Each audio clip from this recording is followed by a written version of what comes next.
Hello and welcome to Cogito Ergo Pod. I'm your host Daniel, and this is the podcast where we discuss, delve into and dissect all things theology, philosophy, mysticism, and the esoteric.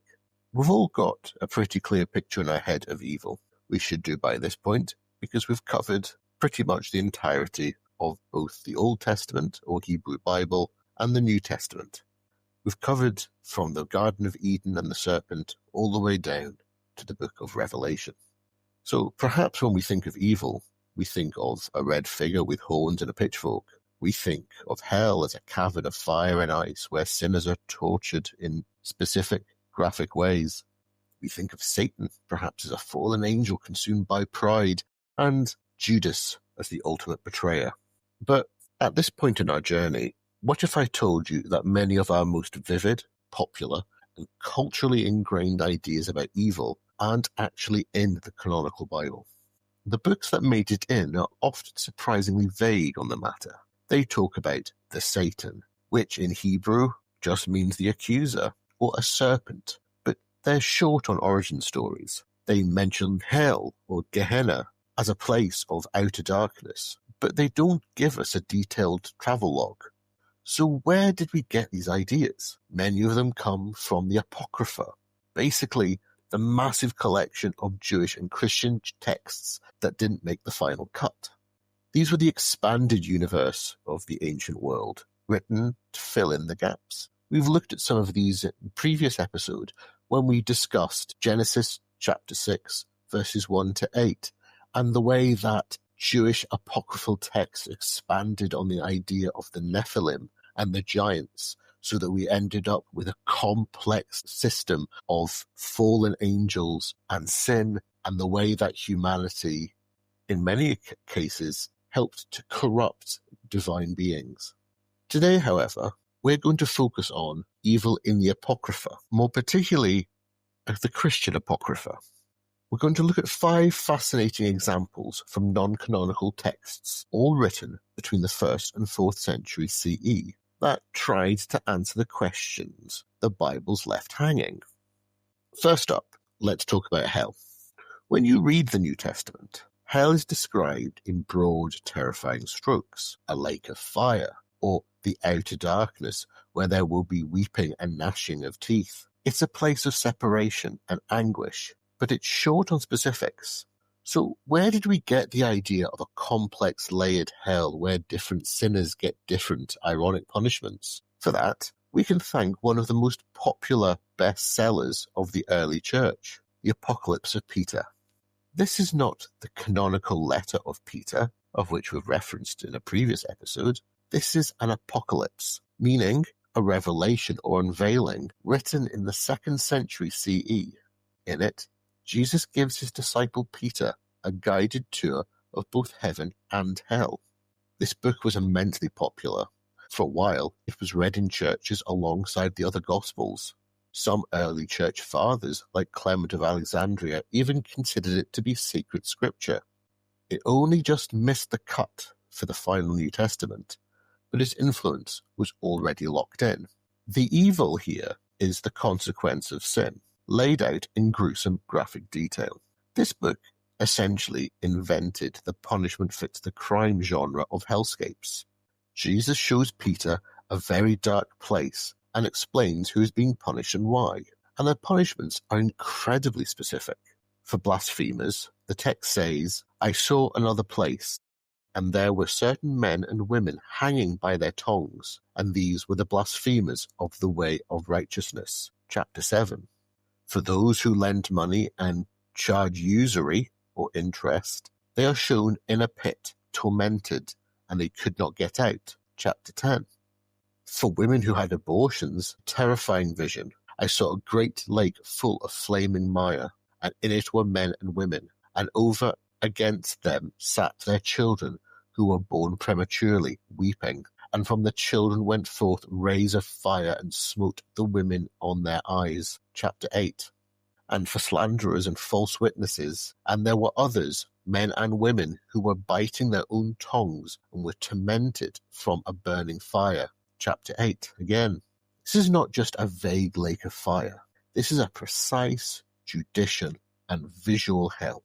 The Apocalypse of Peter gave every Christian a terrifyingly clear map of what awaited sinners. It was a powerful tool for enforcing morality. If you've ever read Dante's Inferno, which was written over 1,000 years later, you are reading a masterpiece that stands directly on the shoulders of the 2nd century text, and I can vouch for that, for it is one of my favourite books ever written. Okay, so that's our detailed map of hell from Peter, but what about the guy who supposedly runs the place? The devil? Satan? Again, the book of Genesis is mysterious. In chapter 3, we get the serpent. It's described as more crafty than any other beast of the field, but that's it. It's just a talking snake. Why is it evil? Why does it want to trick Adam and Eve? And what's its motive? As we've seen, the canonical Bible is silent, but another text, the life of Adam and Eve, also known as the Apocalypse of Moses, steps in to provide the crucial backstory. This is another expanded universe story written around the 1st century CE, at the exact same time the New Testament Gospels were being written and compiled. It's designed to fill the gaps in Genesis, telling the story of Adam and Eve after they've been expelled from Eden. In this book, Adam is dying, and he gathers his children to tell them the real story of what happened, specifically why the devil targeted them. Sounds to me like a corrupted version of How I Met Your Mother. According to the story, this is from chapters 13 to 16, Satan was once the highest of archangels. When God created Adam in his own image, he brought Adam before the heavenly host, and the archangel Michael commanded all the angels to worship the image of the Lord. Michael worshipped, all the other angels worshipped, and then it was Satan's turn. He refused. In the text, Satan says to Michael, "Why do you compel me? I will not worship one inferior and subsequent to me. I am prior to him in creation. Before he was made, I was already made. He ought to worship me."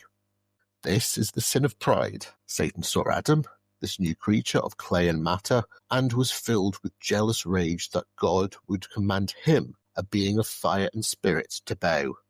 When Satan said this, all the angels under his command also refused to worship. This was the rebellion.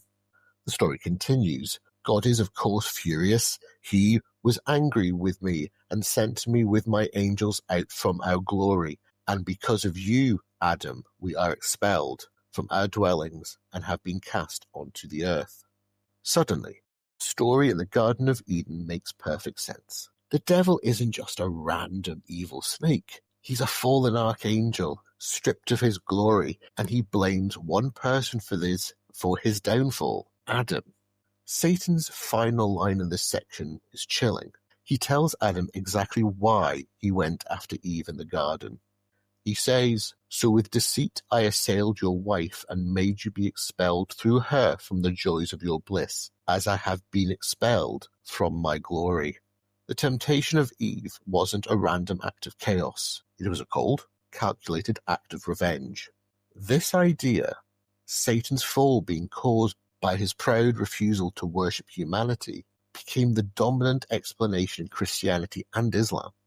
If you've ever read John Milton's Paradise Lost, again, another one of my favourites, you're reading a version of this very story pulled directly from the 1st century apocryphal life of Adam and Eve. So Satan has a motive, and hell is a torture chamber. But what about the end of evil? The canonical Gospels end with Christ's resurrection, which is a victory, but it's a very personal, quiet one at first. The Apostles' Creed, which many Christians recite, has a very curious line: "He descended into hell." Where did that idea come from? What did Jesus do for the 3 days between his death and resurrection? The canonical texts are almost completely silent. But the 4th century Gospel of Nicodemus, also known as the Acts of Pilate, is not. This text gives us one of the most dramatic, superhero-like depictions of Christ ever written, in a story often called the harrowing of hell. The Gospel of Nicodemus is a compilation text that got its final form around the 4th century CE.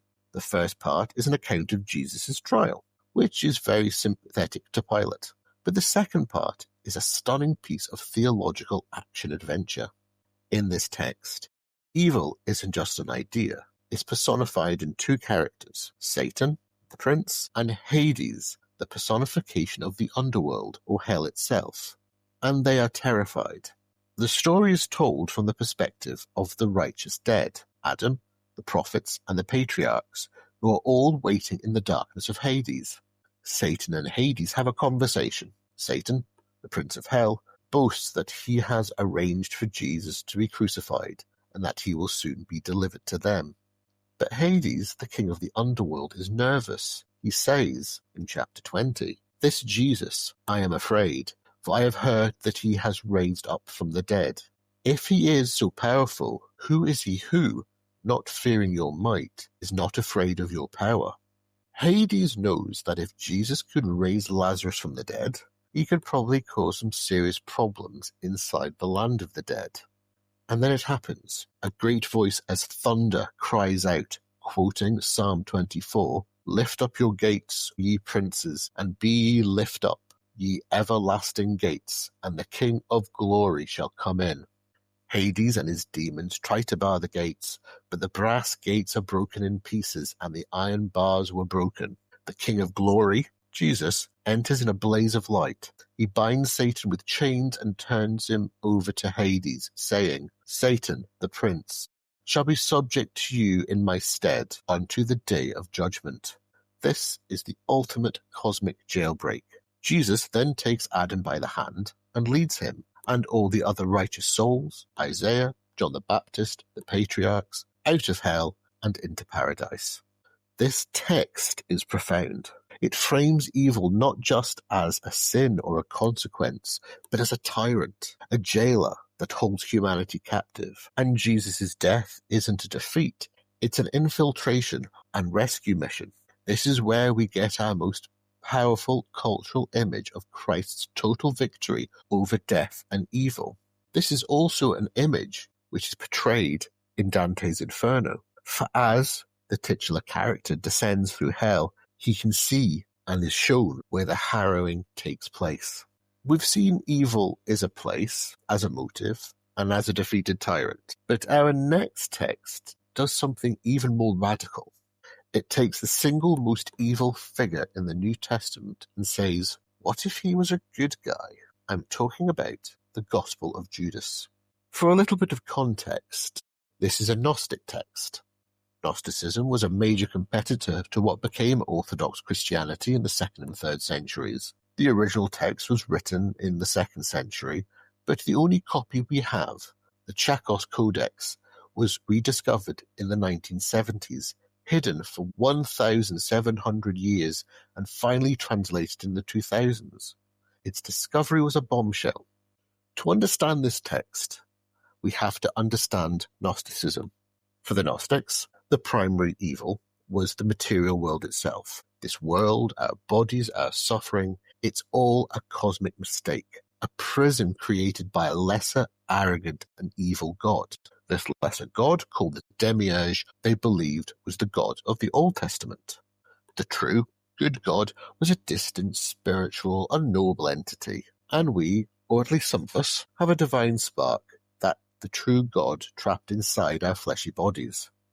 Salvation, therefore, isn't about being forgiven for sin. It's about escaping the prison of the body to rejoin the spiritual realm.